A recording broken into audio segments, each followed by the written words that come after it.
में चाहता हूं कि कोई श्रेष्ठ काम हो जाए, मेरी देश के ही नाम हो जाए। सर उठे तो सामने तिरंगा हो और सर झुके तो आप सबको प्रणाम हो जाए। बहुत खूब सर, बहुत खूब सर, वेरी नाइस। मैं साथ डॉक्टर रामवीर साहिल और आप देख अशोक जी के जीवन रंगों का एक खूबसूरत तस्वीर। साथियों, जैसा कि कहते हैं कि जीवन और आदतें जीवन को रेखांकित करती हैं, आदतें हैं जो भविष्य का निर्धारण करती हैं। तो आमतौर पर जब हम जिंदगी जीते हैं तो कई बार अपने आप से बात करना भी भूल जाते हैं। तो मैं ये कहना चाहूंगा कि सबसे पहले हमें स्वयं को पहचानना चाहिए। हमारा व्यक्तित्व क्या है, हमारे कर्तव्य क्या हैं और हमारी जिम्मेदारियां क्या हैं। कई बार बहुत छोटी छोटी चीजें होती हैं, बहुत बारीक और महीन चीजें होती हैं जिनका हम समीक्षा नहीं कर पाते, विश्लेषण नहीं कर पाते।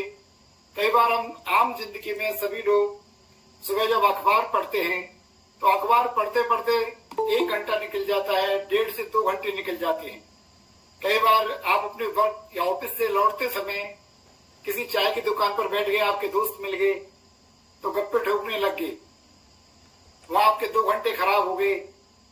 आपने चाय पी, आपके दोस्त ने आपको गुटखा खिलाया, आप कहोगे नहीं नहीं यार मैं तो गुटखा नहीं खाता।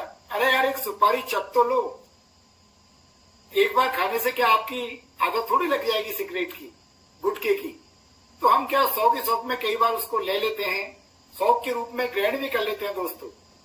लेकिन जब 1 दिन के बाद 2 दिन के बाद फिर वही दोस्त मिलता है तो फिर उसी चीज का ऑफर करते हैं कि यार थोड़ी सी चख लो, क्या होगा। तो दोस्तों क्या होता है कि जब भी आदतें होती हैं ये हमारे भविष्य को इस प्रकार से निर्धारित करती हैं, क्योंकि हमारी हैबिट्स जो हैं इनसे न केवल हमारी सामाजिक प्रतिष्ठा जुड़ी हुई है बल्कि आर्थिक प्रतिष्ठा भी इससे जुड़ी हुई है। इससे राजनीतिक, हमारी यदि राजनीतिक क्षेत्र में काम करते हैं तो राजनीतिक प्रतिष्ठा भी इससे जुड़ी रहती है। और सबसे महत्वपूर्ण जो चीज है हमारे जीवन का वो है हमारी शारीरिक स्थिति। हमारी हैबिट्स निश्चित रूप से न केवल हमारे मन पर प्रभाव डालती हैं बल्कि हमारी शारीरिक स्थिति पर भी प्रभाव डालती है। कई बार आप देखा होगा बहुत सारे दोस्त हैं, हम में से भी बहुत सारे दोस्त हो सकते हैं कि सुबह मॉर्निंग में कोई 8 बजे जगता है, कोई 9 बजे और कोई 10 बजे जगता है।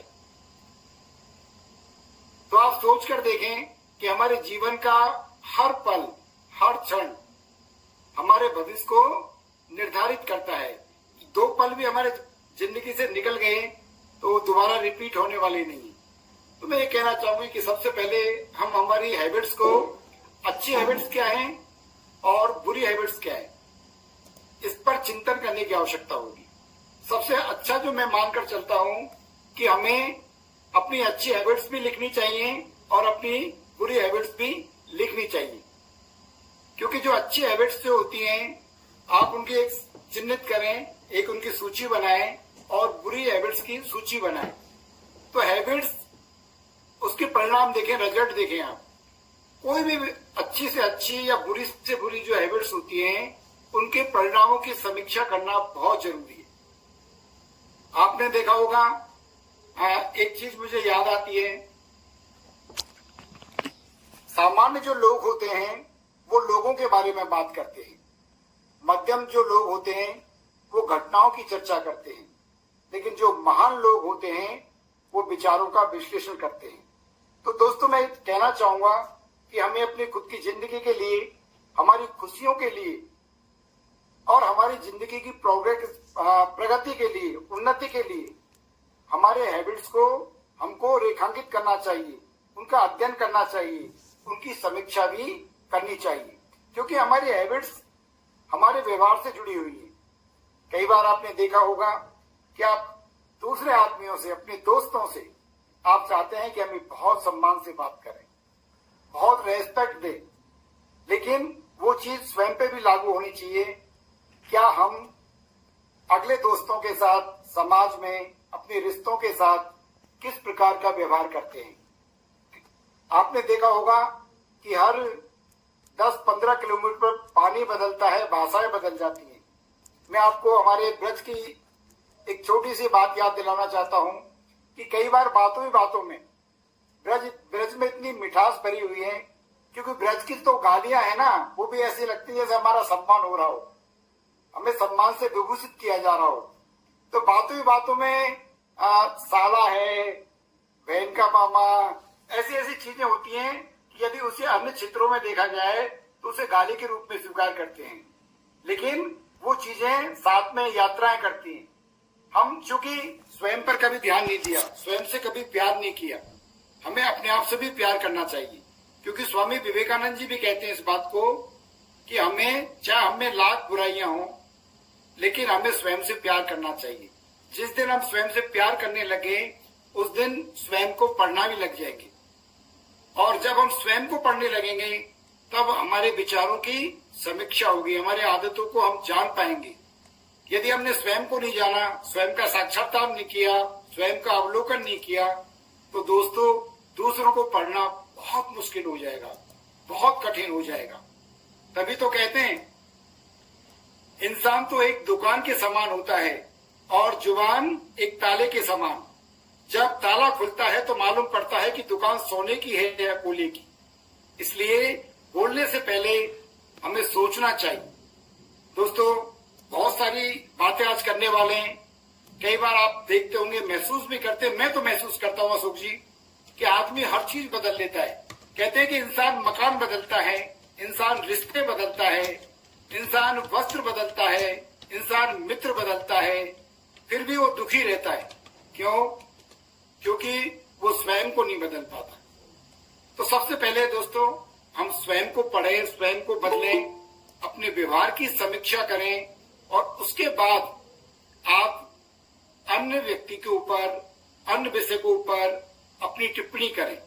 इसलिए तो कहते हैं कि मानव व्यवहार के संबंध में विज्ञान कहता है कि जीभ पर लगी हुई चोट सबसे जल्दी ठीक होती है, किंतु हमारा ज्ञान कहता है कि जीभ से लगी हुई चोट जीवन में कभी ठीक नहीं होती। इसलिए सदैव मैं कहना चाहूंगा कि मीठा बोलें, अच्छा बोलें, श्रेष्ठ बोलें, क्योंकि शब्द मीठे हो तो इंसान के दिल में उतर जाते हैं, अन्यथा दिल से उतर जाते हैं।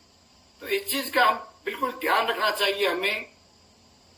मैं कहना चाहूंगा कि मैं सूरज के साथ रहकर भी भूला नहीं यादव, लोग जुगनू का साथ पाकर मगरूर हो गए।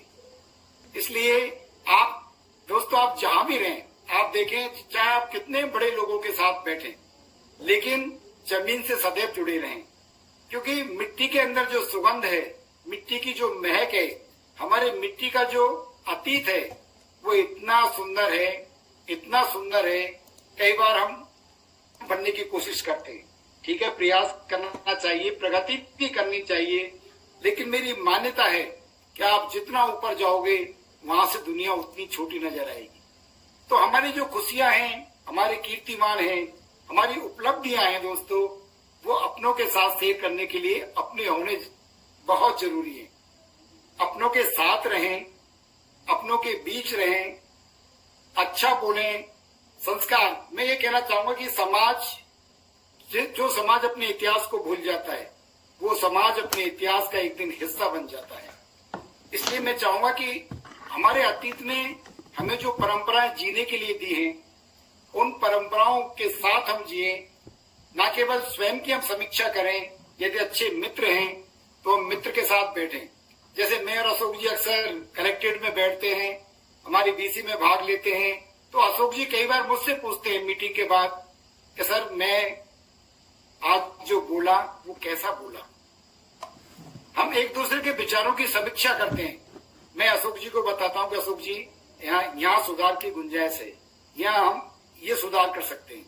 इसी प्रकार मैं स्वयं की समीक्षा के लिए भी अशोक जी से कई बार मैं पूछता रहता हूँ, अशोक जी हाँ क्या इस विषय को लेकर मेरे ये विचार हैं, ठीक हैं?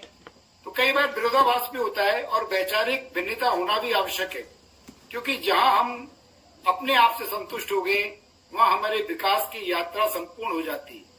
इसलिए असहमति होना जरूरी है, विसंगति होना जरूरी है, विचारों में अंतर होना भी जरूरी है। तो साथियों, आप लोग बड़े ध्यान से सुन रहे हैं। इस एपिसोड के लास्ट में हम चर्चा करने वाले हैं, और साथ में मैं कहना चाहूंगा अशोक जी कि हम एक दूसरे से बातें करें, क्योंकि मैं ऐसा महसूस कर पा रहा हूँ कि मैं अकेला बोल रहा हूँ और आप सब सुन रहे हैं। लेकिन मैं जानता हूँ कि आप भी बहुत बुद्धिजीवी, विचारवान, और आपके पास भी बहुत सारे फैक्ट्स ऐसे हैं जो मुझे सिखा सकते हैं। तो मैं चाहूंगा अशोक जी, एक बार आप सभी से बात करें, और इससे संबंधित कोई भी यदि क्वेश्चन हो मेरे साथी का, तो आप उसका सादर आमंत्रित है, अपने सुझावों को दें, हम बात करें, और किसी विषय को लेकर हमारे बीच में कोई चीज है तो उसको भी समझें।